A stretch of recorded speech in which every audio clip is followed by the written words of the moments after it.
Hello students, welcome to GDC toppers talk. तो यहाँ पर हमारे पास है अभी इस पर्टिकुलर वीडियो में गर्ल्स पावर, मतलब ये वो गर्ल्स है जिन्होंने अंडर 100 फोड़ा है। लिटरली बहुत अच्छा इन्होंने किया है।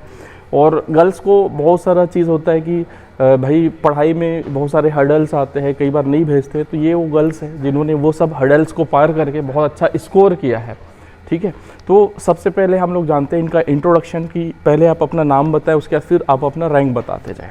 Hi, my name is Rashmi and my rank is 53. Hello, my name is Bharti Singh. My rank is 76. Hello, my name is Aishwarya Biraldini. My rank is 83. Hello, my name is Suyashi. My rank is 78. Hi, I am Tanya Singh Bhadoria and my rank is 31. Hello, my name is Bhakti Sajgure. My rank is 53. Okay, तो भक्ति से ही मेरा पहला question है कि जैसे हम लोग जीपैट प्रिपरेशन करते हैं तो बहुत स्टूडेंट्स को ये कन्फ्यूज़न रहता है कि how to start GPAT preparation, मतलब हमें कौन सा सब्जेक्ट स्टार्ट करना चाहिए। हालांकि सारे जो स्टूडेंट्स हैं अलग अलग सब्जेक्ट स्टार्ट करते हैं, तो आपने कैसे स्टार्ट किया था जीपैट प्रिपरेशन? पहले तो हमने कोलॉजी से स्टार्ट किया था, पर मेरा मानना है कि पहले हमने एनालिसिस करना चाहिए पेपर का। प्रीवियस ईयर का एनालिसिस कर लेंगे तो हमें पता चलता है कि हमें बहुत सारे 50 to 60% क्वेश्चन कोलॉजी से आते हैं। देन सुटिक्स, then pharmaceutical chemistry are the major topics which we have to cover. Then we have to start with कोलॉजी, सुटिक्स एंड फिजिकल केमिस्ट्री।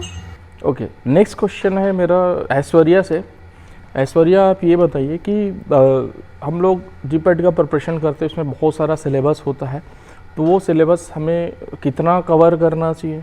पूरा 100% हमें सिलेबस के लिए जाना चाहिए या फिर कुछ सेलेक्टेड टॉपिक्स हमें बहुत अच्छे से करने चाहिए और कुछ टॉपिक जो माइनर सब्जेक्ट है वो हमें ऊपर से कर लेना चाहिए? कैसा करना चाहिए, आपने कैसे किया था? मैंने तो पहले ये देखा था कि पास्ट पेपर्स में से कौन से इंपॉर्टेंट टॉपिक्स है। ऐसे बहुत सारे इंपॉर्टेंट टॉपिक्स होते हैं जिससे मेजरली क्वेश्चंस पूछने के बहुत चांसेस होते हैं। तो पहले तो वो मैक्सिमम पूरा सिलेबस कवर करना पॉसिबल नहीं होता है शॉर्ट ड्यूरेशन ऑफ टाइम, इसलिए पहले तुम लोग स्टार्टिंग से सब पढ़ते जाओ, कंसेप्ट क्लियर करते जाओ, लेकिन एंड में वही इंपॉर्टेंट टॉपिक्स पढ़ने के पहले ही मार्क करके रखने के, मतलब एंड में वही पढ़ना होता चाहिए तुमसे। ओके, तानिया से मेरा नेक्स्ट क्वेश्चन है कि नोट्स बनाना कितना इम्पॉर्टेंट है जब भी हम लोग स्टडी करते हैं। तो हमारे पास जैसे कि जीडीसी में बहुत सारे मॉड्यूल्स अवेलेबल होते हैं, वीडियो लेक्चर्स अवेलेबल होते हैं, प्लस हमें नोट्स भी अपने बनाना चाहिए। तो आप मॉड्यूल में कई बार लिख देते हैं, वही आपका नोट्स हो जाता है, या फिर अलग से भी आप नोट्स बना सकते हैं। तो नोट्स का क्या मायने हैं, आपने कैसे किया था? सर, मैंने जब प्रिपरेशन स्टार्ट की थी तो पहले तो मैंने सेल्फ नोट्स बनाए थे, देन मैंने एमसीक्यूज प्रैक्टिस स्टार्ट की थी। देन सेल्फ नोट्स बनाने के बाद तुम मॉड्यूल पे जाओ, क्योंकि तुम अगर डायरेक्ट मॉड्यूल पे जाओगे तो वहाँ पे शॉर्ट कंटेंट रहता है, तो तुम्हारे अगर कॉन्सेप्ट्स क्लियर नहीं है तो वो तुमको ईजी नहीं रहेगा समझने के लिए। तो पहले एक बार सेल्फ प्रिपेयर करो, नोट्स बनाओ, देन मॉड्यूल्स पे जाओ। मॉड्यूल जो रहेंगी वो रैपिड रिविजन के लिए तुम्हारे बहुत हेल्पफुल रहेंगी। तो मेरा तो यही मानना है कि पहले self notes, then modules, and then जो प्रैक्टिस करते हैं हम एमसीक्यूज, तो उसमें अगर तुमको कोई न्यू पॉइंट देखने को मिलता है तो वहाँ पे तुम उसको साइड वाइज नोट करते जाओ ताकि वो तुमको हेल्पफुल रहे। और एंड में अगर तुम जाते हो तो रैपिड रिवीजन के लिए नोट्स या मॉड्यूल्स को प्रेफर करो, तो वो तुमने एक बार पढ़ा हुआ है तो वो तुम्हें जल्दी समझ में आएगा और जल्दी रिवीजन भी हो जाएगा। ओके, तो इसी कंटिन्यूशन में एक और क्वेश्चन करते हैं हम लोग भारती से। ठीक है भारती, आप ये बताइए कि जो एमसीक्यू हमें तो करने पड़ते हैं डेफिनेटली, जीपैट का प्रिपरेशन कर रहे हैं, so you have to prepare for MCQ also. तो वो प्रिपरेशन हमें कब स्टार्ट करना चाहिए? एमसीक्यू क्या हमें शुरू से करना चाहिए या फिर हमें कुछ सिलेबस कवर करना चाहिए फिर एमसीक्यू हमें स्टार्ट करना चाहिए? इस पे आपका क्या ओपिनियन है? सर, मेरे हिसाब से पहले थोड़ा पढ़ लेना चाहिए, क्योंकि स्टार्ट में ही एमसीक्यूज चालू किया तो वो डिमोटिवेट होते हैं कि कुछ नहीं आ रहा, और थोड़ा पढ़ने के बाद भी किया तो वो थोड़ा बेसिक हो जाता है, तो पता होता है कि किधर किधर से आ रहा है, मतलब इतना पता चल जाता है कि क्या सिलेबस है और यहाँ से आ सकता है। फिर थोड़ा एमसीक्यू करने का, थोड़ा पढ़ने का, तो समझ में आ जाता है कि कहाँ से ज़्यादा इंपॉर्टेंट है, कहाँ से फोकस है। तो उस हिसाब से हम लोग वो एरिया ज़्यादा फोकस से पढ़ सकते हैं, उसके बाद आगे का पढ़ सकते हैं। उस हिसाब से पहले थोड़ा पढ़ लेने का, फिर एमसीक्यूज, एंड उसके बाद सब दोनों साइमल्टेनियसली। ओके, पहले आपको स्टडी करनी है अच्छे से, उसके बाद फिर एमसीक्यू स्टार्ट करना है। उसके बाद फिर जब आप एमसीक्यू करोगे तो बहुत सारे क्वेश्चन आपसे बनेंगे, बहुत सारे क्वेश्चन है जो नहीं बनेंगे। ऐसे भी क्वेश्चन होंगे वो टॉपिक आपने पढ़ा भी होगा फिर भी वो नहीं बन रहे होंगे, तो उस समय फिर जो नहीं बन रहे हैं उस टॉपिक पर जा कर के उसको घुसो, फिर वापस से थोड़ा सा अंदर का चीज़ पढ़ो कि हाँ ये क्वेश्चन कैसे, उससे हमें जो क्वेश्चन सॉल्व कैसे करना है उसका अप्रोच पता चलता है। नेक्स्ट क्वेश्चन मैं करूँगा रश्मि से। रश्मि, आप ये बताइए कि सिंगल स्टडी भी करते हैं कई लोग ग्रुप स्टडी करते हैं, तो इसमें आपका क्या ओपिनियन है और आपने कैसे स्टडी किया था? सर मैंने दोनों इक्वली किया था, मैंने सिंगल स्टडी भी किया था और ग्रुप स्टडी भी किया था। So I think benefits of single study ऐसे होते हैं कि हमें हमारे पॉइंट ऑफ व्यू से कौन सा भी कंसेप्ट समझ में आता है, बट वो कंसेप्ट्स को हर एस्पेक्ट से to understand it if you try group study so that would also be better. So मतलब मैं तो पहले सिंगल स्टडी ही करती थी एंड फिर हम कॉलेज में जाके बहुत डिस्कशन करते थे, so that was quite beneficial for me. Okay, तो आपको एक कॉम्बिनेशन प्रॉपर रखना चाहिए सिंगल स्टडी और ग्रुप स्टडी का। और जितने भी स्टूडेंट से मैंने डिस्कशन किया, ये चीज़ सबके सामने निकल कर के है कि जो ग्रुप स्टडी है वो हमें बेनिफिट देता है, क्योंकि कोई टॉपिक हमसे छूट गया होगा तो हमारा फ्रेंड आपका जो फ्रेंड होगा वो डिस्कस करोगे तो कवर करा देगा, और आप उसका भी कवर करा दोगे, तो अल्टीमेटली आपका जो मैक्सिमम टॉपिक है कम टाइम में कवर हो जाएगा। तो यहाँ पर सीएससी से मेरा नेक्स्ट क्वेश्चन है कि हम लोग बहुत सारे बुक्स फॉलो करते हैं, तो आपने स्पेशली फार्मास्यूटिक्स के जो सब्जेक्ट है, pharmaceutical technology, physical pharmacy, biopharmaceutics, jurisprudence, तो इन सबको कौन कौन से बुक से फॉलो किया और जो जीडीसी का मॉड्यूल है वो कितना रोल प्ले किया है? सर मैंने जब स्टार्ट किया था तो मैंने फार्मास्यूटिक्स का जो लैकमैन बुक थी मैंने वो प्रेफर की थी, क्योंकि जब मैंने उससे पढ़ा था फिर बाद में मॉड्यूल से पढ़ते हैं तो उससे बहुत हेल्प होती है, क्योंकि मॉड्यूल में होता है कि जो भी इंपॉर्टेंट पॉइंट्स होते हैं उस तरह का लिखा होता है। अगर हम उससे डायरेक्ट पढ़ेंगे तो उतना समझ में नहीं आएगा, वो सिर्फ ये हो जाता है कि हम उस चीज़ को रट रहे हैं। लेकिन अगर हम बुक से पढ़ेंगे, रेफरेंस बुक से पढ़ेंगे तो उससे हमारे कॉन्सेप्ट क्लियर होते हैं, तो पेपर कैसा भी आएगा हम उस सब कर सकते हैं सब कुछ। ओके, तो यहाँ पर एक और क्वेश्चन, मैं एक बहुत ही जनरल क्वेश्चन करना चाहूँगा कि हमारे पास जो सेमेस्टर एग्ज़ाम होता है साथ में जीपैट एग्ज़ाम होता है, तो बहुत सारे बच्चों का ऐसा क्वेश्चन आता है, मेरे पास भी आता है क्वेश्चन कि सर सेमेस्टर एग्ज़ाम है, कॉलेज में क्लासेस चल रहा है, उसके बाद हमें जीपैट का भी प्रिपरेशन करना है, तो कैसे मैनेज करना है? ठीक है, मैनेज तो हो जाता है, लेकिन कैसे मैनेज आप लोगों ने किया वो एक्सपीरियंस मैं आप सबसे जानना चाहूँगा। बिकॉज बहुत सारे बच्चे ये एक्सक्यूजेस देते हैं कि दोनों एग्ज़ाम हम नहीं कर सकते, हमें तो सेमेस्टर का पढ़ना ही है, अदरवाइज हम फेल हो जाएंगे। तो आप लोग का उसमें क्या एक्सपीरियंस है? फिर मैं अपना भी ओपिनियन मैं उसमें दूंगा, आप लोग बताइए। जब सेमेस्टर एग्ज़ाम वगैरह अनाउंस होती थी तो एटलीस्ट 2-3 दिन पहले से मैं जीपैट का छोड़ के पढ़ती थी। एक्चुअली सेमेस्टर की भी स्टडी जीपैट की स्टडी सेम ही है, मतलब ऑलमोस्ट कंसेप्ट क्लियर ही होते, थ्योरी पढ़ना पड़ता है बस। तो सेमेस्टर के वक्त मैं टोटल सेमेस्टर पे कंसंट्रेट करती थी, उसके बाद वापस जीपैट के स्टडीज़ पे। आप बताइए। जितना मतलब जीपैट में अगर तुमने पढ़ा है और तुम्हारे कॉन्सेप्ट्स क्लियर है तो तुम्हें थ्योरी लिखने में कुछ सब्जेक्ट्स में प्रॉब्लम नहीं होगी। बाकी जो दूसरे अदर सब्जेक्ट्स रहते हैं जैसे बायोस्टैट रहता है वो ज़्यादा डिफ़िकल्ट पड़ता है, तो जैसे जो सब्जेक्ट्स मतलब जो डिफ़िकल्ट पड़ते हैं उनमें तुम थोड़ा टाइम दो तो वो तुम्हारे लिए ज़्यादा बेनिफिशियल रहेगा। उसके लिए मतलब जब वहाँ पर एग्ज़ाम की डेट्स आती थी तो बीच में गैप्स तो रहती हैं, तो उन 2 दिन में तुम अच्छे से कर सकते हो, मतलब इतना तो तुम कर ही सकते हो। अगर तुम जीपैट के लिए जीपैट एस्पिरेंट हो तो 2 दिन में तुम इतना एक सब्जेक्ट कवर कर सकते हो। Yes sir. भारती? सर मैं तो सेमेस्टर एग्ज़ाम के 15 दिन पहले ही सेमेस्टर का चालू करती थी, जो भी होता था उसके पहले जीपैट, तो मेरा पूरा फोकस तो जीपैट ही था। तो सेमेस्टर का सिलेबस और जीपैट का सिलेबस सेम है, तो जीपैट का जब पढ़ते हैं तो मेन चीज़ें जो इंपॉर्टेंट चीज़ें वो तो पता ही होती है, और वही सेमेस्टर के एमसीक्यूज़ में भी आती है, तो वो हो जाता है क्लियर। और फिर उसके 15 दिन पहले सेमेस्टर की पढ़ाई, तो इस हिसाब से मैनेज हो जाता है। इसमें मेन पॉइंट निकल करके आता है कि भाई फोकस रखो जीपैट पे। जीपैट आप पढ़ रहे हो तो आपका सेमेस्टर बाय डिफ़ॉल्ट रेडी हो रहा होता है, बस डिफरेंस ये होता है कि उसमें बहुत सारा थ्योरीज वगैरह होता है, तो उसको आप एग्ज़ाम के 1-2 दिन पहले भी पढ़ोगे, मतलब आपका एग्ज़ाम का 1-2 दिन का गैप होता है उसी में भी पढ़ोगे, आपने ऑलरेडी वो चीज़ें पढ़ा है, कॉन्सेप्ट सारे पता है, बस उसमें थ्योरी में पॉइंट्स क्या है कैसे वो आपको देखना है, तो सेमेस्टर में बहुत अच्छे से लिख करके आ जाओगे।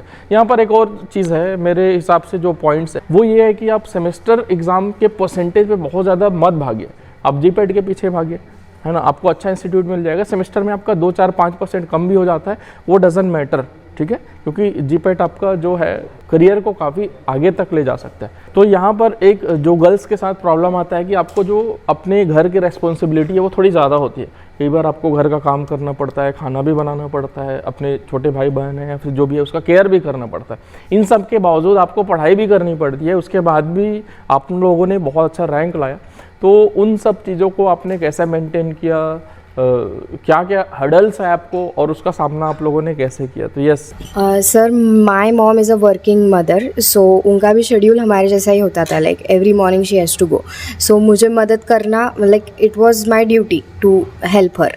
तो इस टाइम पे I will say that consistency is the key. मतलब थोड़ा थोड़ा रोज़ पढ़ोगे तो ऑटोमेटिकली सब्जेक्ट कवर होना ही है. तो 1 घंटा अगर घर पे हेल्प कर दी तो it won't make a very huge difference. So consistency and discipline is very important. मतलब एक दिन 10 घंटा पढ़ा और अगले 10 दिन कुछ नहीं पढ़ा, उसको सेंस नहीं है. बट रोज़ 1 घंटा पढ़ा, so that quite makes a difference. So with this approach you can help at home as well.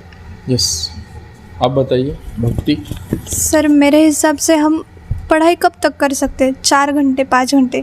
एक ऐसा टाइम आ जाता है जब बहुत बोर हो जाते, तो उस टाइम हमारा जो काम है वो कर लेने का 1-1.5 घंटा, फिर हम फ्रेश हो जाते हैं और फिर बैठने का हमारे काम के लिए.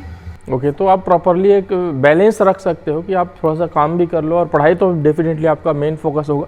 वो काम जो भी आपका घर का होता है 1 घंटे 1.5 घंटे 2 घंटे में हो जाता है, तो उतना टाइम सबके पास होता है. 24 आवर में कोई 10 आवर्स 20 आवर्स नहीं पढ़ते रहता है. वो हम लोग 10 आवर्स 11 आवर 12 आवर ऐसे पढ़ते हैं जब हमारे पास एग्ज़ाम आ जाता है. मतलब एग्ज़ाम के 15 डेज़ या फिर 20 डेज़ पहले ये चीज़ पढ़ाई करते हैं. ठीक है, तो यहाँ पर एक और क्वेश्चन आता है जो बहुत कॉमन है कि हमें GPAT का प्रिपरेशन स्टार्ट कब करना चाहिए. हमें 2nd ईयर में, 3rd ईयर में, 4th ईयर में कब स्टार्ट करना चाहिए? ठीक है, तो ऐश्वर्या आप बताइए. फर्स्ट ईयर से मैं सेमेस्टर के लिए पढ़ती थी, लेकिन सेकेंड ईयर के एंड से मैंने GPAT का प्रिपरेशन एक्चुअली स्टार्ट किया था. तब से बुक्स वगैरह, स्टैंडर्ड बुक्स वगैरह पढ़ना स्टार्ट किया. फिर जो इम्पॉर्टेंट नोट्स थे वो अंडरलाइन किए, बनाए. फिर वो एंड में काफ़ी हेल्प हुआ उसकी वजह से. ओके, इधर तानिया आप बताइए. सर, ये इतना इम्पॉर्टेंट नहीं है कि मतलब कब से स्टार्ट किया, बट ये इम्पॉर्टेंट है कि तुमने कैसे स्टार्ट किया. अगर तुम 3rd ईयर में भी स्टार्ट करते हो तो वो भी quite beneficial for you. But अगर तुमने 4th ईयर में भी स्टार्ट किया है तो ऐसा नहीं सोचना है कि मतलब दूसरे लोगों ने कर लिया. मैंने जो अपनी स्टार्ट की थी वो भी 4th ईयर में ही स्टार्ट की थी, जो फाइनल ईयर मेरे चल रहा था जब. तो उसमें ऐसा मेरे को लगता था, मैं डिमोटिवेट फील करती थी कि हाँ, दूसरों की इतनी प्रिपरेशंस हो गई है, मेरा कॉम्पिटिशन इन लोगों से है. बट ऐसा कुछ नहीं है. अगर तुम करना चाहो तो तुमको बस टाइम देना होगा, टाइम मैनेजमेंट करना होगा और कंसिस्टेंट रहना होगा. उससे तुम मतलब कर सकते हो ऐसा. तो बेसिकली तानिया ने 4th ईयर में स्टार्ट किया, उसके बावजूद उनका 31 रैंक है. That is excellent. तो आप 4th ईयर में भी स्टार्ट कर सकते हो. जो अभी 3rd ईयर के स्टूडेंट हैं, 3rd ईयर कंप्लीट हो रहा है, 4th ईयर में जा रहे हैं, उन लोग ये सोचेंगे कि नहीं अब तो मैं थोड़ा सा लेट हो गया. तो लेट वेट कुछ नहीं होता है.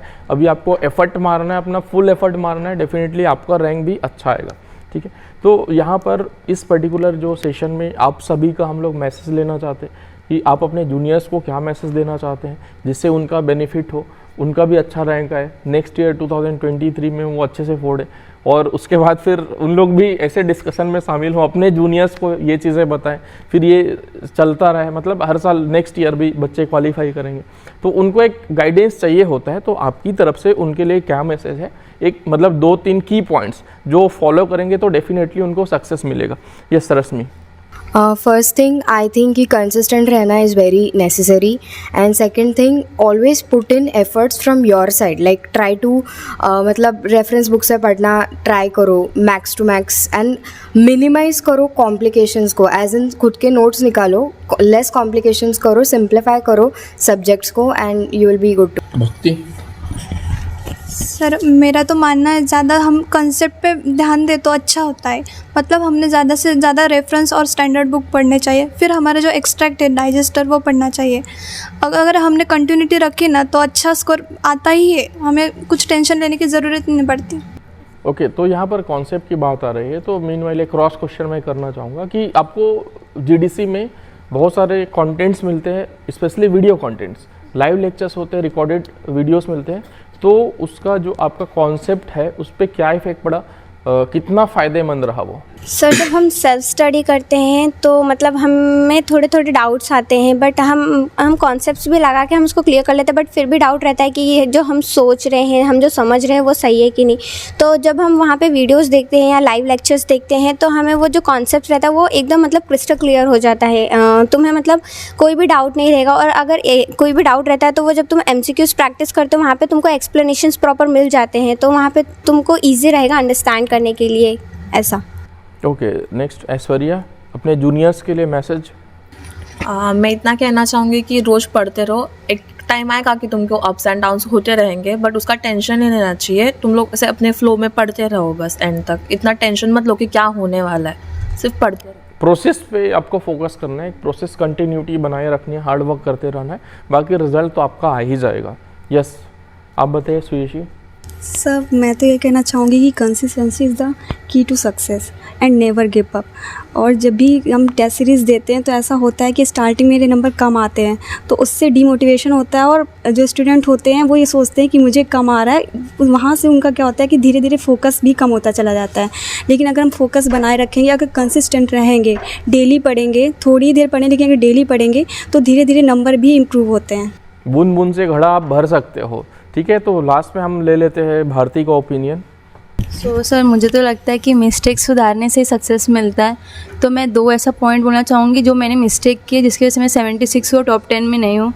तो जीपैट के एग्ज़ाम में मैंने पहले तो जो हम लोग मॉडल पेपर्स देते हैं और मॉक टेस्ट देते हैं, तो जो मॉक टेस्ट में हम लोग कर रहे हैं वही हमको फाइनल एग्ज़ाम में करना चाहिए। कभी कभी ऐसा होता है कि हम मॉक टेस्ट में कुछ और करते हैं और फाइनल में कुछ और करके आते हैं, जिसकी वजह से बहुत मिस्टेक हो जाती है, समझ में नहीं आता है और जिसकी वजह से मार्क्स चले जाते हैं। और दूसरा पॉइंट ये है कि कभी कभी आपको 50-50% कुछ और लगता है, कुछ 90-10%, तो आप उस हड़बड़ी में 50-50 का तुक्का मारते हो, 90-10 को छोड़ देते हो। और मैंने ऐसे ही किया, 50-50 वाले मैंने ज़्यादा चांसेस लिए एज़ कम्पेयर टू 90-10, जिसकी वजह से मेरा नेगेटिव मार्किंग बढ़ गया और मेरे रैंक टॉप 10 से पीछे हट गए। इसलिए ये 2 मिस्टेक्स तो नहीं अब करने चाहिए, और जितना मॉक टेस्ट देंगे उतना बेटर है, क्योंकि उतना हमको समझेगा कि क्या हमने गलतियाँ की हैं। ओके, तो भारती का जो कहने का समरी हो मैं बताता हूँ, क्रिकेट के लैंग्वेज में मैं बताता हूँ, बिकॉज क्रिकेट मुझे बहुत पसंद है और बहुत लोग क्रिकेट देखते हैं। कि हम लोग जब वर्ल्ड कप खेलते हैं तो जो लीग मैचेस होते हैं नॉर्मल खेल रहे होते हैं, जीत जाते हैं, उसके जैसे ही हम लोग फाइनल में पहुँचते हैं, मतलब कोई भी टीम फाइनल में पहुँचती है तो जो टीम एक्स्ट्रा ऑर्डिनरी करने की कोशिश करती है वो हारती है। तो हमने जैसे लीग मैचेस में खेले, सेम प्रोसेस हमें फॉलो करना है। और जो जीपैट का फाइनल एग्ज़ाम है वो एक एग्ज़ाम ही है, जो आप मॉक टेस्ट दे रहे हो उसी तरीके से आपको अपीयर होना है, और वो चीज़ आप अपीयर होगे तो आपका स्कोर भी डेफिनेटली अच्छा होगा। तो आई होप हमारे जो भी स्टूडेंट्स देख रहे हैं, जो जीपैट का प्रिपरेशन कर रहे हैं, उनको एक क्लियर कट मैसेज मिला होगा कि how to prepare for GPAT. इन बच्चों के जो एक्सपीरियंस है वो आप सीख सकते हैं। तो इन सभी को थैंक यू जो आप लोग के लिए गाइडलाइंस दिए कि कैसे आपको करना है। साथ में आप सभी को मेरी तरफ से, हमारे पूरे जीडीसी की टीम की तरफ से ऑल द बेस्ट। फ्यूचर में आप लोग बहुत अच्छा करें। Thank you so much. Thank you sir, thank you.